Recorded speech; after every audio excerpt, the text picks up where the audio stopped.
Assalamualaikum warahmatullahi wabarakatuh.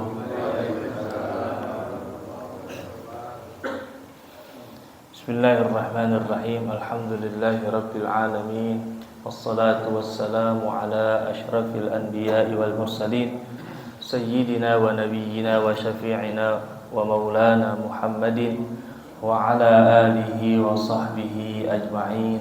Amma ba'du. Rabbi syrah li sadri wa yassir li amri wahlul 'uqdatam min lisani yafqahu qawli. Allahumma faqihna fid din wa 'allimna at-ta'wil waftah 'alaina futuhal 'arifin warzuqna 'amalan yuqarribuna ilaika ya rabbal alamin. Ma'asyiral muslimin, hadirin jamaah Masjid Jami' At-Taqwa yang semoga selalu dirahmati oleh Allah Subhanahu wa taala. Puji syukur pertama-tama kita panjatkan kehadirat Allah Subhanahu wa taala yang mana hingga pagi hari ini Allah masih berkenan melimpahkan berbagai macam nikmat kepada kita semua, wabil khusus nikmat iman dan Islam, nikmat sehat wal afiyah, sehingga dengan nikmat-nikmat itu, dengan hidayah dan taufik Allah, kita bisa melangkahkan kaki kita ke masjid ini, melaksanakan kewajiban kita salat subuh secara berjamaah, dan kita lanjutkan dengan kajian ilmu agama. Mudah-mudahan apa yang kita lakukan di pagi hari ini dan seterusnya selalu diiringi dengan ridha dan barokah Allah Subhanahu wa taala. Salawat teriring salam senantiasa terlimpah curahkan keharibaan baginda Nabi besar Muhammad sallallahu alaihi wasallam beserta para keluarga, para sahabat dan pengikutnya. Mudah-mudahan Allah jadikan kita sebagai umat baginda yang istiqamah mengikuti manhaj dan tariqahnya Nabi Muhammad sallallahu alaihi wasallam. Hadirin yang dirahmati oleh Allah Subhanahu wa taala, kita melanjutkan apa yang sudah kita mulai, pembacaan kitab Al-Adhkar An-Nawawiyah. Meskipun waktunya pindah-pindah, gak apa-apa, saya menyesuaikan aja ya. Prinsipnya seperti sabda baginda Nabi Muhammad SAW dalam sebuah hadis. Rasulullah pernah mengatakan, man su'ila an ilmin fakatamahu aljamahullahu bilijamin min narin. Kata Rasulullah begitu. Siapa orang yang diminta, man su'ila, diminta, an ilmi, untuk menyampaikan ilmu, atau ditanya satu soalan dan dia tahu, dia bisa, tapi fakatamahu, dia sembunyikan, dia nggak mau nyampein, maka kata Rasulullah, aljamahullah, Allah akan ikat mulutnya seperti mulut kuda yang diikat pakai tali kekang, bilijamin min narin, dengan tali besi. Sebetulnya besi diikat di mulut, ada talinya gitu, kayak tali kuda, tapi besinya dari api neraka.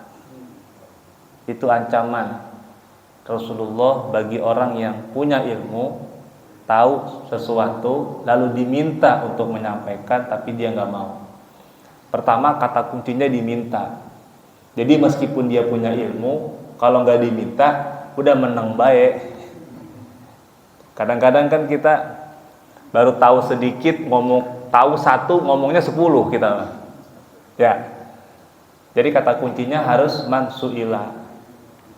Jadi nggak usah merasa berkewajiban, wah saya harus sampaikan ilmu ini, nggak usah. Mau nyampein monggo, enggak ya nggak apa-apa. Itu sunnah ya, untuk ikut andil dalam menyebarkan dakwah. Tidak usah merasa berdosa.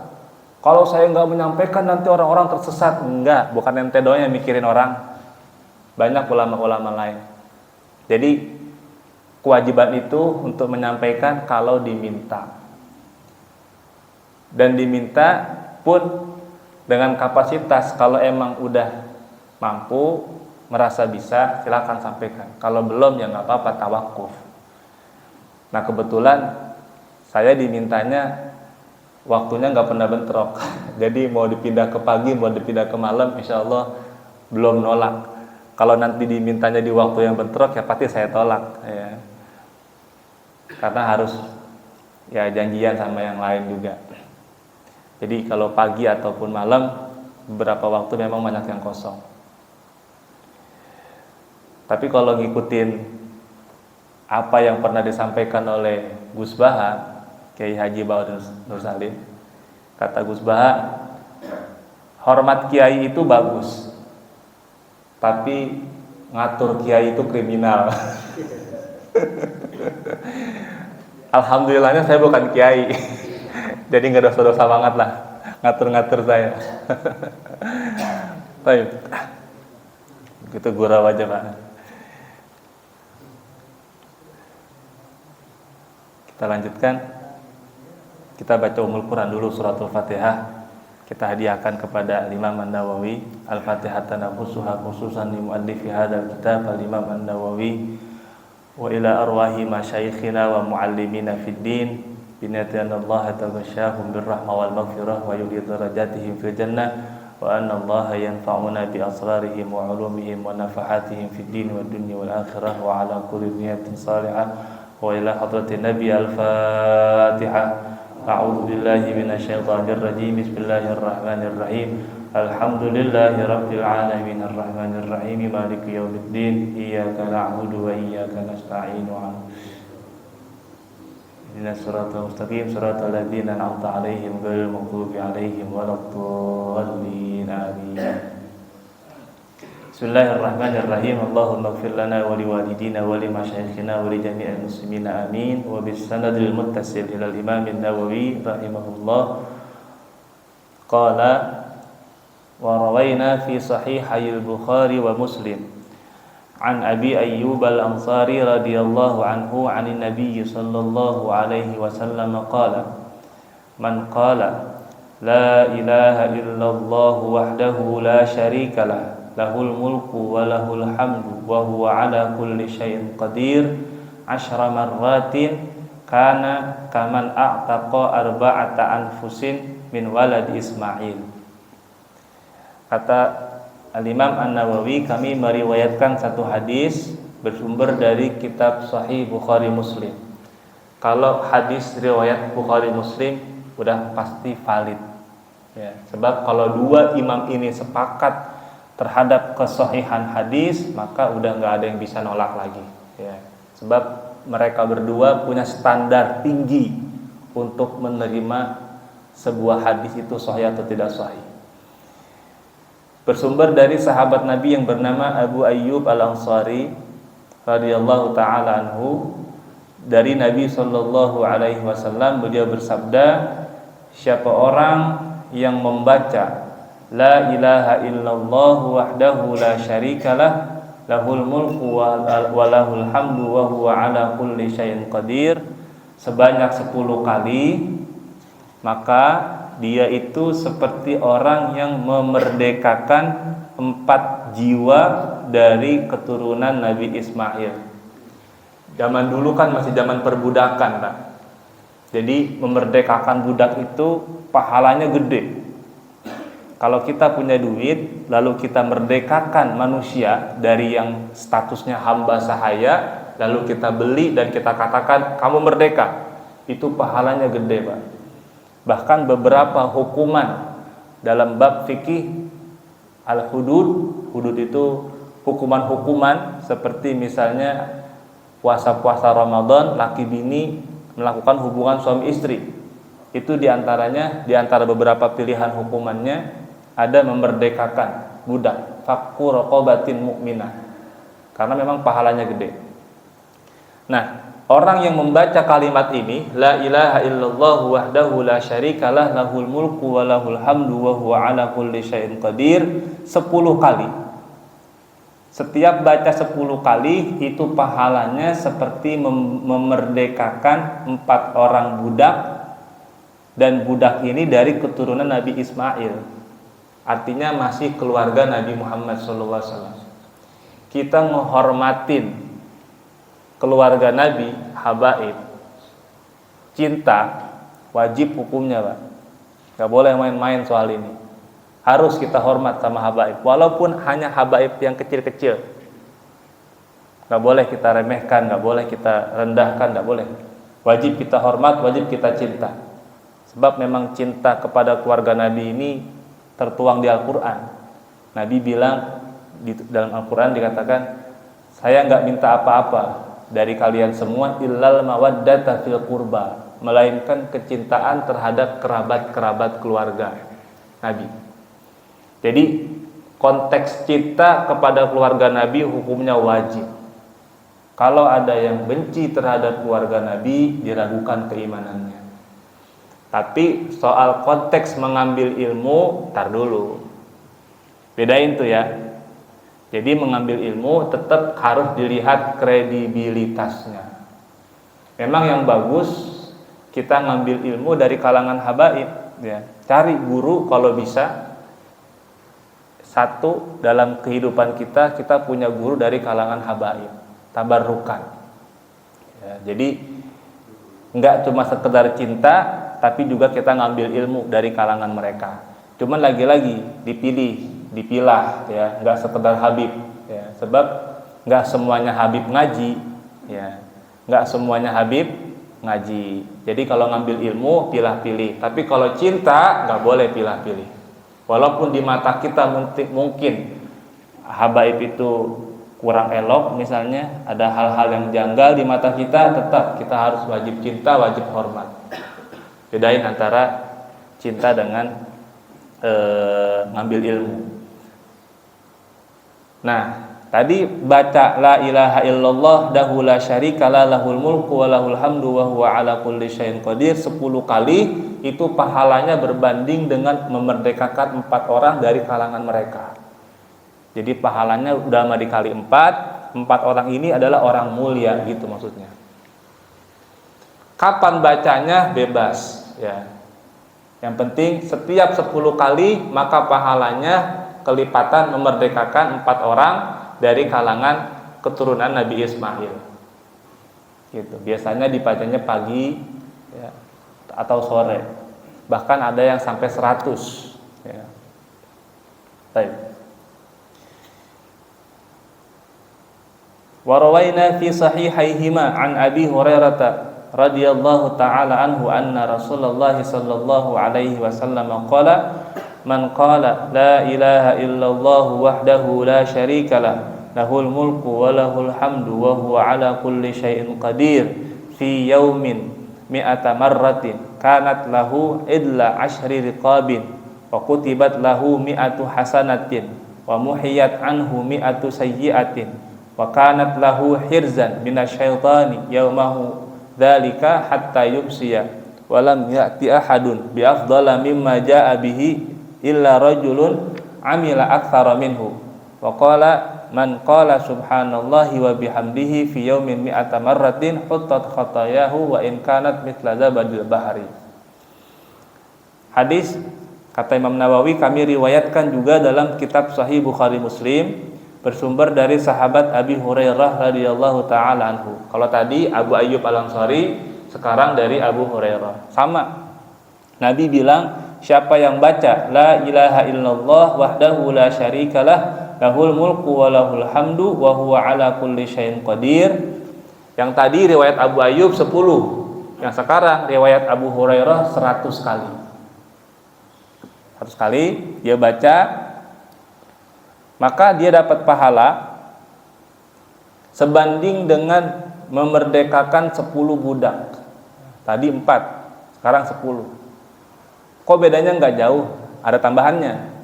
Selain dapat pahala sebanding dengan memerdekakan 10 budak, dia juga dituliskan bagi dia 100 kebaikan. Satu kebaikan itu misalnya kita nolongin, ada kawan kita misalnya kesusahan, butuh uang, kita kasih uang. Satu kebaikan itu kali 100, Pak. Banyak itu?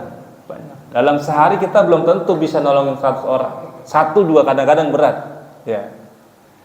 Jadi baca kalimat tadi la ilaha illallah wahdahu la syarikalah lahul mulku wa lahul hamdu wa huwa ala kulli syai'in qadir 100 kali sebanding dengan memerdekakan 10 orang, ditambah dengan dicatatkan 100 kebaikan, ditambah lagi dihapuskan 100 kesalahan, dan dia mendapatkan perlindungan, benteng, ya, hirzan, mendapatkan perlindungan dari godaan setan hari itu kalau bacanya pagi sampai sore. Kalau bacanya sore sampai pagi. Makanya ini dijadikan amalul adkar sobah wal masa. Jadi zikir pagi dan sore baca ini. La ilaha illallah wahdahu la syarikalah lahul mulku wa huwa ala kulli syai'in qadir 100 kali. Ya. Ada yang pakai tambahan yuhyi wa yumit. Jadi la ilaha illallah wahdahu la syarikalah mati. Cek loh, nah ini lagi dah. La ilaha illallah wahdahu la syarikalah lahul mulku wa lahul hamdu yuhyi wa yumit wa huwa ala kulli syai'in qadir. Ada yang begitu, ya. Kalau yang di hadis ini enggak pakai yuhyi wa yumit. Enggak apa-apa, ya. Tetap dapat. Ini kayaknya baterainya udah lemah nih. Cek tuh, mati lagi. Iya, kayaknya baterainya emang udah lemah nih.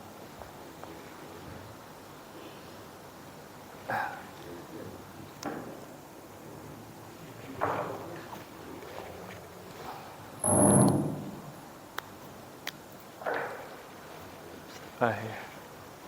Nah ini enak begini nih. Udah.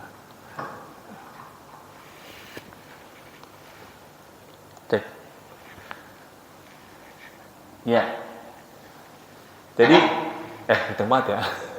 Ketika ada riwayat hadis yang berbeda, satu redaksinya begini, satu redaksinya begitu, digabung boleh nggak? Boleh. Malah nanti kalau kita terus dibaca kitab ini, kita akan temukan Imam Nawawi itu sering mengajarkan kita untuk menggabung zikir-zikir dari gabungan hadis yang banyak. Contoh misalnya zikir ruku misalnya, atau zikir sujud misalnya. Itu sebelum Imam Nawawi sebutkan hadis-hadisnya, dia sebutkan dulu kesempurnaan zikir sujud dari sini sampai sini, dibacain itu semua.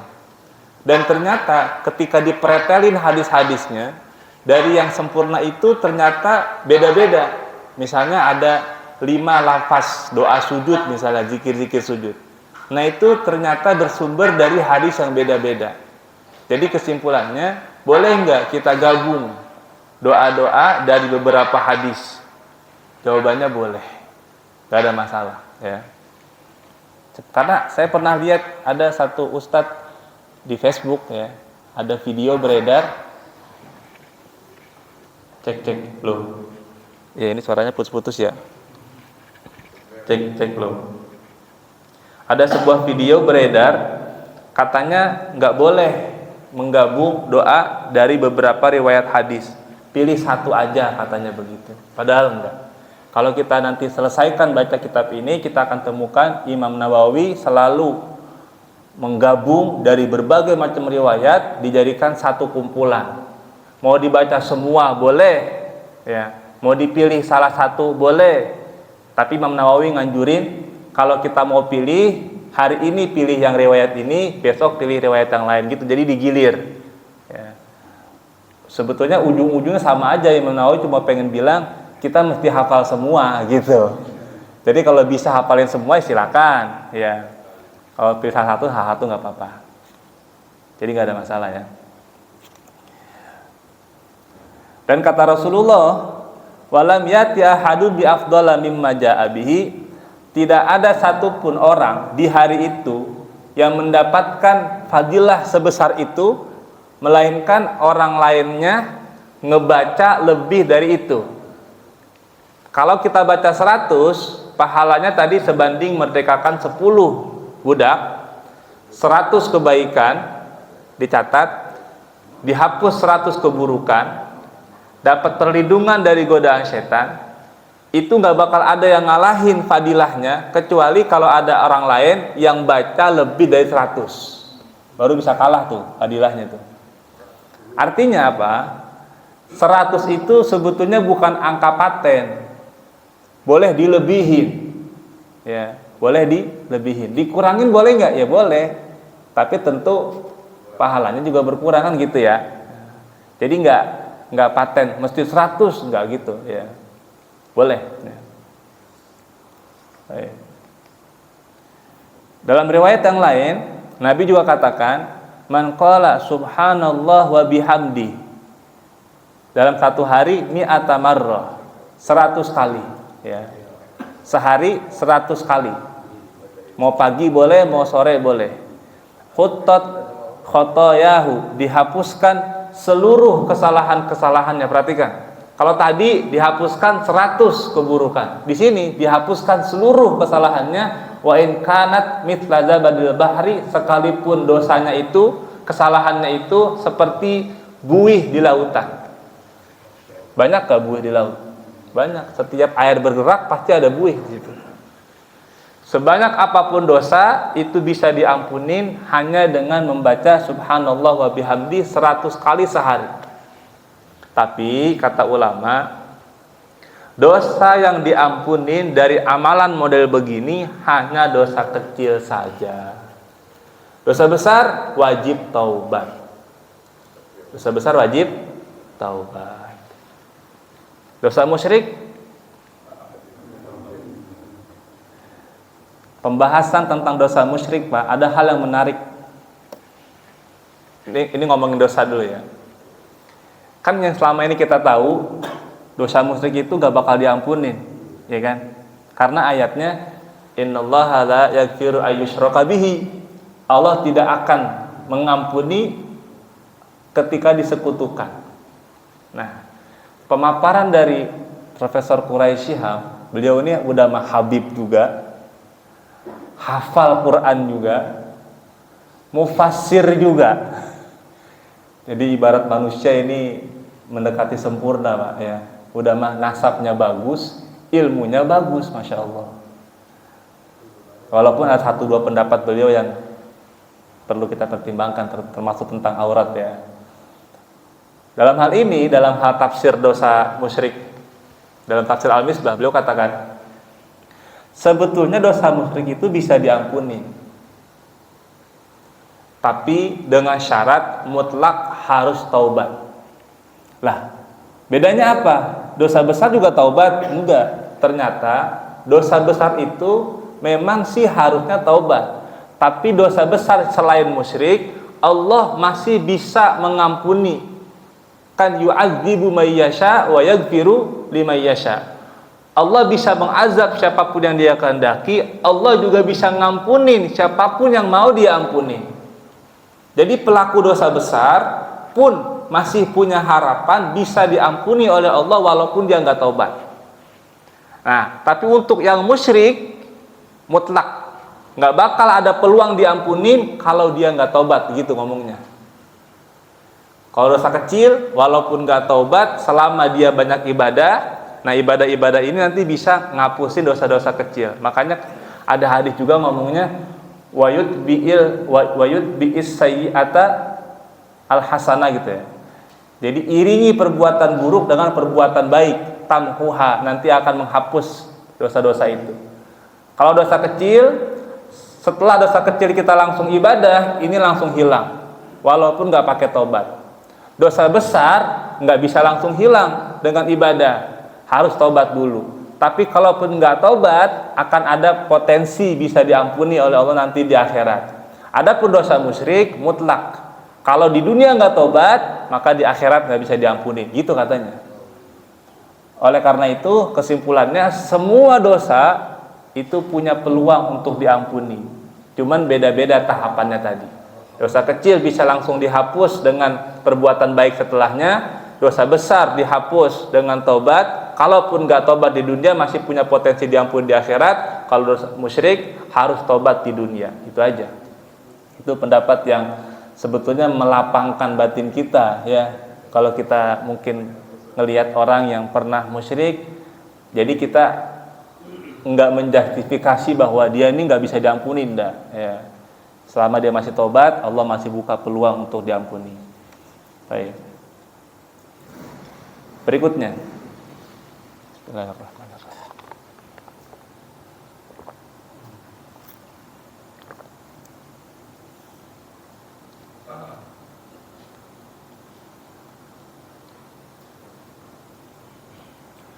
Wa rawaina fi kitab at-Tirmidzi wa Ibnu Majah an Jabir bin Abdullah radhiyallahu anhuma qala sami'tu Rasulullah sallallahu alaihi wasallam yaqulu afdalul dzikri la ilaha illallah. Qala Tirmidzi hadisun hasan. Hadis berikutnya kata Imam Nawawi kami riwayatkan dalam kitab Al-Imam At-Tirmidzi dan Ibnu Majah dari Jabir bin Abdullah radhiyallahu anhuma. Beliau mengatakan, aku mendengar Rasulullah sallallahu alaihi wasallam zikir yang paling afdal adalah kalimat la ilaha illallah. Imam Tirmidzi katakan hadisnya hasan. Ini karena kita bacanya ngajinya putus-putus, saya kasih tahu dulu. Yang kita baca ini hadis-hadis dalam bab Imam Nawawi katakan ini adalah bab tentang zikir-zikir yang bebas dibaca kapan aja, gitu ya. Jadi tadi yang saya bilang pagi sore itu penempatan ulama. Secara hadis sebetulnya ini zikir-zikir boleh dibaca kapan aja.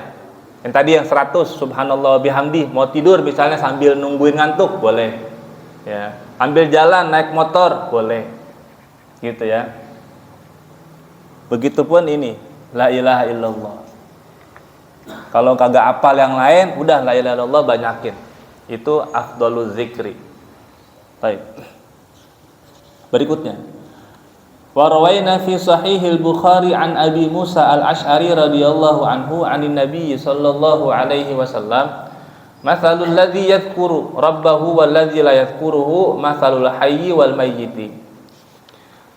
Kami riwayatkan kata Imam Nawawi dalam kitab Sahih Bukhari dari Abi Musa al-Asy'ari radhiyallahu anhu dari Nabi sallallahu alaihi wasallam, perumpamaan orang yang senantiasa berzikir kepada Allah Tuhannya dan orang yang tidak berzikir itu seperti orang hidup dan orang mati.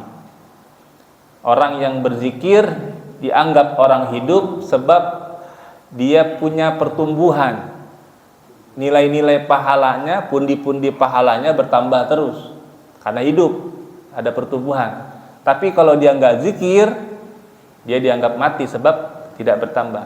Tapi lagi-lagi kita kembali ke awal bahwa zikir kata Imam Nawawi tidak terbatas kepada yang lisan kita gerakan saja, tapi semua amalan ketaatan itu pun disebut zikir, gitu ya. Banyak ulama-ulama, kiai-kiai yang saya kenal itu nggak punya wiridan pagi sore, tapi di waktu-waktu itu dia ngaji. Misal Syekh Muhammad Muhajirin misalnya, itu ba'da subuh ada pengajian terus sampai naik matahari, kadang-kadang jam 8 baru selesai. Nanti habis satu kelompok ngaji selesai bubar, istirahat sebentar, datang lagi kelompok yang lain ngaji terus sampai zuhur. Jadi dalam kacamata muridnya, ini kiai kok nggak wirid-wirid? Ya ternyata ngaji juga wirid gitu. Sampai beberapa murid Kiai Muhajirin menyebutkan bahwa wiridan Kiai Jirin itu dia baca kitab namanya kitab Ihya Ulumuddin. Jadi dari mulai pertama dia ngajar sampai wafatnya itu kitab Ihya Ulumuddin dia ngajiin sama muridnya, asal khatam langsung mulai lagi. Khatam mulai lagi. Khatam mulai lagi begitu. Sampai meninggal. Allahu Akbar. Dan di kitab itu bukan cuma ilmu, ada wirid juga, ada doa-doa juga, Ihya Ulumuddin tuh, Allahu Akbar. Itu wirid. Makanya perbedaan orang yang berzikir kepada Allah dan yang tidak berzikir seperti orang hidup dan orang mati. Berikutnya, wa rawaina fi sahihi Muslimin an Sa'd bin Abi Waqqas radhiyallahu anhu qala jaa a'rabiyyun ila Rasulillah sallallahu alaihi wasallam faqala 'allimni kalaman aquluhu qala qul la ilaha illallah wahdahu la syarika lah Allahu akbar kabira walhamdulillahi katsira wa subhanallahi rabbil alamin la haula wala quwata illa billahil aliyyil la haula wala quwata illa billahil azizil hakim. Qala fahaula ili rabbi famali qala Allahumma gfirli warhamni wahdini warzuqni. Hadis berikutnya kata Imam Nawawi, kami riwayatkan dalam kitab Sahih Muslim dari sahabat Nabi yang bernama Sa'ad bin Abi Waqqas. Beliau salah satu yang dari 10 orang yang dijamin surga. Beliau mengatakan, satu ketika datang orang kampung, orang dusun dari suku Arab kepada Rasulullah SAW, lalu dia bertanya, ya Rasulullah, alimni kalaman aquluhu, ajarkan saya ucapan yang bisa aku ucapkan secara berulang-ulang. Ya. Maksudnya dia minta amalan. Nabi jawab, baca la ilaha illallah wahdahu la syarikalah. Satu. Kedua, Allahu akbar kabira. Yang ketiga, walhamdulillahi katsira. Yang keempat, subhanallah walhamdulillah wa subhanallahi rabbil alamin. Yang kelima, la haula wala quwata illa billahil azizil hakim. Perhatikan polanya, Pak. Yang pertama tadi apa? La ilaha illallah wahdahu la syarikalah. Ini namanya kalimat tahlil. Ingat ya, kalimat apa? Tahlil, la ilaha illallah. Yang kedua, Allahu akbar kabira, namanya kalimat takbir. Yang ketiga, alhamdulillahi katsira, tahmid, alhamdulillah. Yang keempat, subhanallah rabbil alamin, kalimat tasbih ya. Yang kelima, la haula wala quwata illa billahil azizil hakim, kalimat namanya hauqalah. Nah, 5. Jadi nanti Pak perhatikan baik-baik. Zikir-zikir yang diajarkan Nabi itu kebanyakan berputar kepada 5 kata ini. La ilaha illallah, Allahu akbar, alhamdulillah, subhanallah, sama la haula wala quwata illa billah. Nanti beda-beda redaksinya, pokoknya intinya nanti 5 ini doang nih, gitu. Itu yang diajarkan Nabi kepada orang yang datang kepada Nabi minta amalan, orang dusun. Namanya orang dusun sekata-kata gitu. Jadi habis diajarin begitu dia jeplak lagi. Kata orang dusun tadi, itu mah semua buat Allah. La ilaha illallah, muji Allah. Alhamdulillah, muji Allah. Subhanallah, muji Allah. La haula wala quwata illa billah, muji Allah. Semua muji Allah. Terus yang buat saya mana? Kata orang dusun. Kata Nabi, Allahumma gfirli warhamni wahdini warzuqni. Silakan baca Allahumma gfirli warhamni wahdini warzuqni. Itu doa ya. Jadi wirid enggak selalu tentang Allah, kita juga boleh minta-minta sama Allah ya. Minta ampunan, terutama minta rahmat dan lain-lain sebagainya.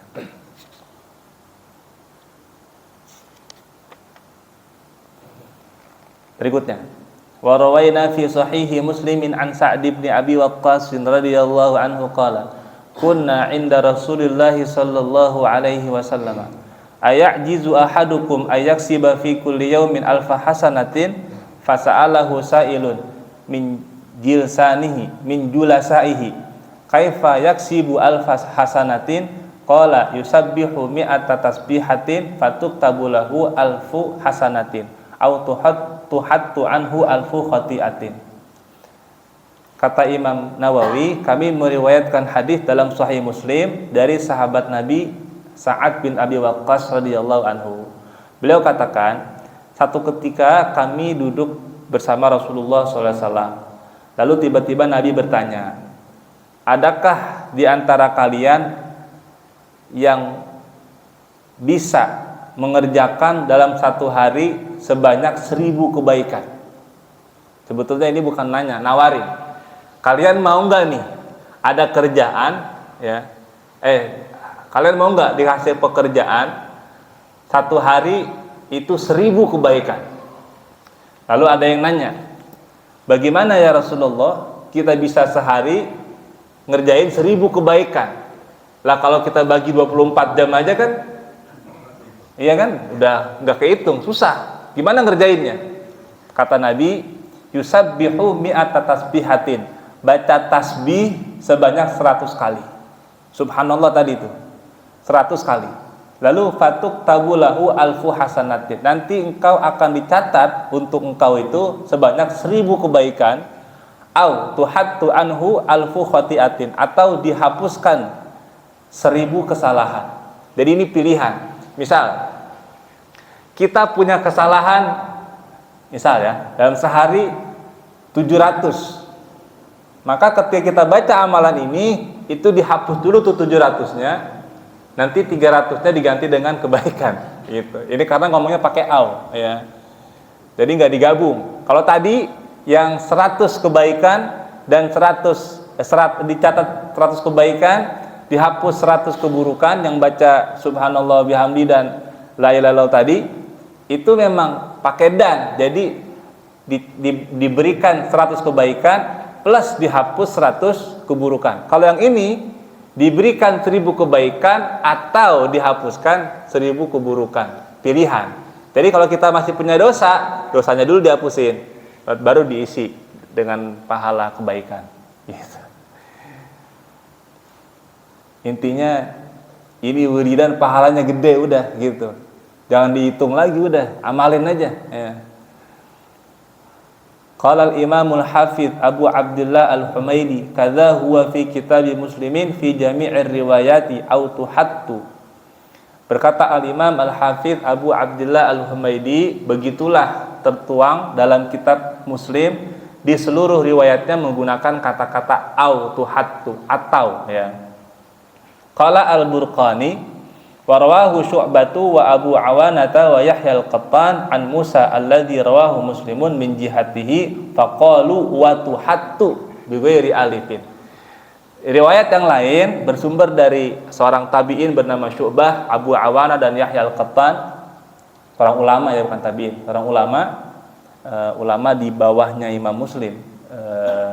Seperti Yahya Al-Qattan ini satu level dengan Imam Ahmad bin Hanbal.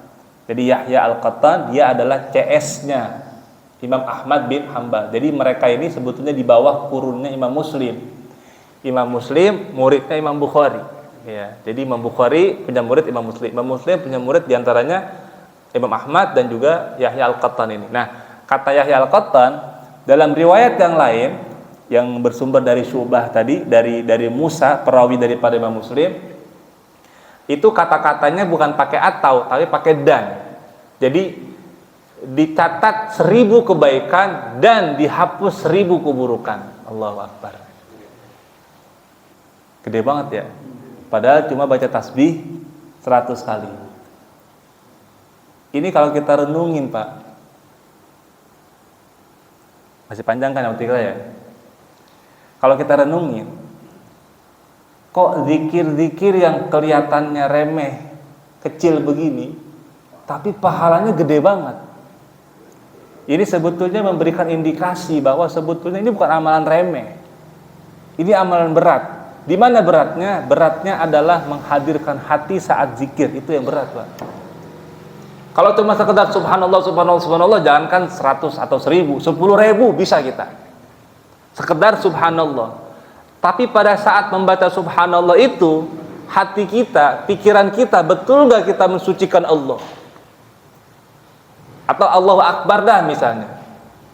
Kita misalnya zikir Allahu Akbar, Allahu Akbar, Allahu Akbar. Betul gak kita membesarkan Allah?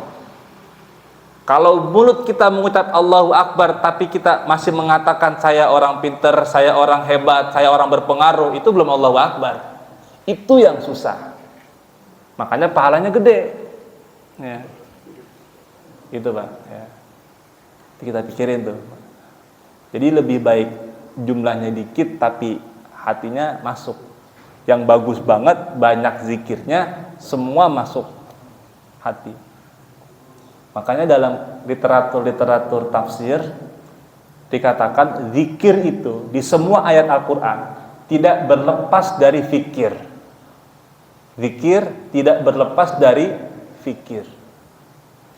Kemarin saya diminta sama mertua di Pancoran sana untuk isi tausiah tentang khitan. Saya pikir ceramah khitan ngomongin apa ya yang enak.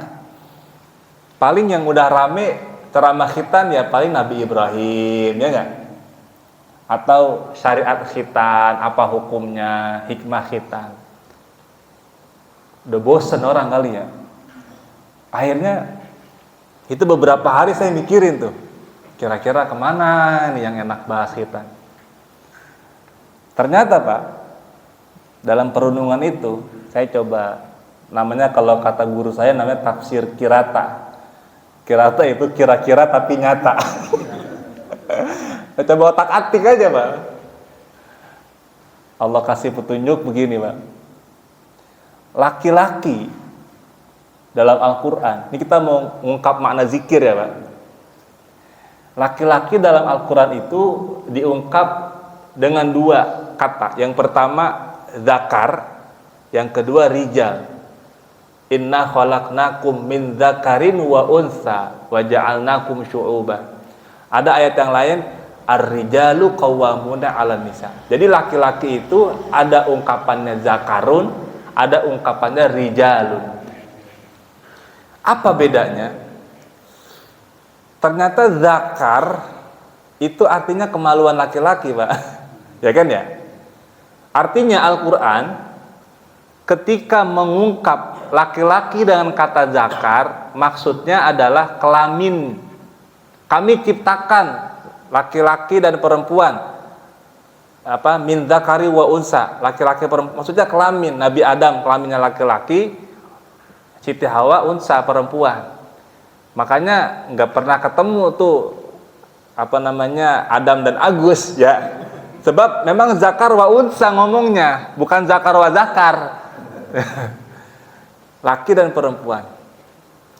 Tapi kata zakar, kalau kita ganti harokatnya menjadi zikir, nah kata zikir di Al-Quran yang tadi saya sampaikan tidak berlepas dari kata fikir.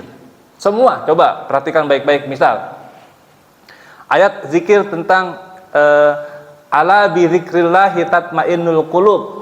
Ketahuilah dengan berzikir kepada Allah maka hati akan tenang, tumaknina. Misal ada seorang bapak, anaknya sakit, dirawat di rumah sakit berminggu-minggu, duit udah habis, suruh ke masjid coba istighfar banyak-banyak, tenang gak hatinya? Lah belum tentu, paham gak? Dia mesti mikir nih anak butuh duit, ya enggak? Justru kalau dia cuma duduk di masjid la ilaha illallah tanpa usaha keluar, mikir cari solusinya, bagaimana lahir tatmainnul qulub coba? Artinya dia mesti zikir kepada Allah tapi dibarengin fikir. Nih solusinya bagaimana? Coba konsultasi sama orang tetangga mungkin yang rada kayaan dikit, kali dia ngasih kerjaan, kan gitu ya. Sambil terus berzikir, sambil pikirin solusinya. Jadi zikir dan fikir gak pernah lepas. Itulah kenapa laki-laki disebut zakar. Sebab zakar satu akar kata dengan zikir. Apa maknanya? Laki-laki harus rajin mikir. Laki-laki harus rajin mikir. Gak punya duit nih, gimana caranya punya duit? Pikirin, jangan diem aja, ya nggak? Betul nggak nih? Karena laki-laki disuruh banyak mikir, makanya laki-laki palanya dua. Nyambung nggak nih? Dan khitan itu adalah motong kulit yang nutupin kepala. Apa maknanya? Khitan itu adalah simbol bahwa laki-laki mesti terbuka pikirannya. Kalau laki-laki pikirannya nggak terbuka, melempem, atau misalnya dalam penentuan, misal nih, politik misalnya, kita nggak mikir, udah ikutin kata si Anu aja, nggak dipakai pikirannya, terkungkung pikirannya, berarti sunatnya belum sah tuh, ya nggak? Laki-laki yang disunat karena udah dilepas kulit kepalanya, itu simbol independensi pemikiran. Saya sering ngomong begini Pak, saya akan dukung kubu putih kalau kebenaran ada di kubu putih. Bukan karena putihnya, tapi karena kebenarannya. Kalau kebenaran itu pindah ke kubu hijau, saya dukung kubu hijau. Bukan karena kubu hijaunya, karena kebenarannya.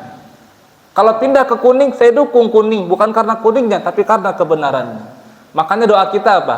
Allahumma arinal haqqa haqqan warzuqna ittiba'ah. Ya Allah, tunjukkan kepada kami yang benar itu adalah benar, enggak peduli mau putih, mau hijau, mau kuning, mau merah. Ikuti kebenarannya. Makanya kita mikirin yang mana yang benar. Kalau kita terpaku, pokoknya harus putih. Nah, itu berarti belum sunat tuh, Pak. Belum sunat kan begitu tuh. Iya, nggak boleh laki-laki begitu. Itu kolerasi antara zikir dengan fikir. Saya pikir, ketemu begitu dah tuh, ini materi. Ya, itu tadi nyambung pembahasan kenapa kok zikir yang segampang ini pahalanya gede-gede. Sebab di balik itu ada tugas berat, yaitu menghadirkan hati dan pikiran kita kepada Allah Subhanahu wa ta'ala. Cukup ya, Pak? Ini bab belum habis nih, Pak. Satu bab aja belum kelar-kelar nih kita nih. Masih ada berapa hadis lagi, banyak banget nih, Pak. Nanti bab berikutnya baru bahas tentang jauh banget ini. Nah, nanti bab berikutnya baru bahas tentang zikir yang dibaca ketika bangun tidur.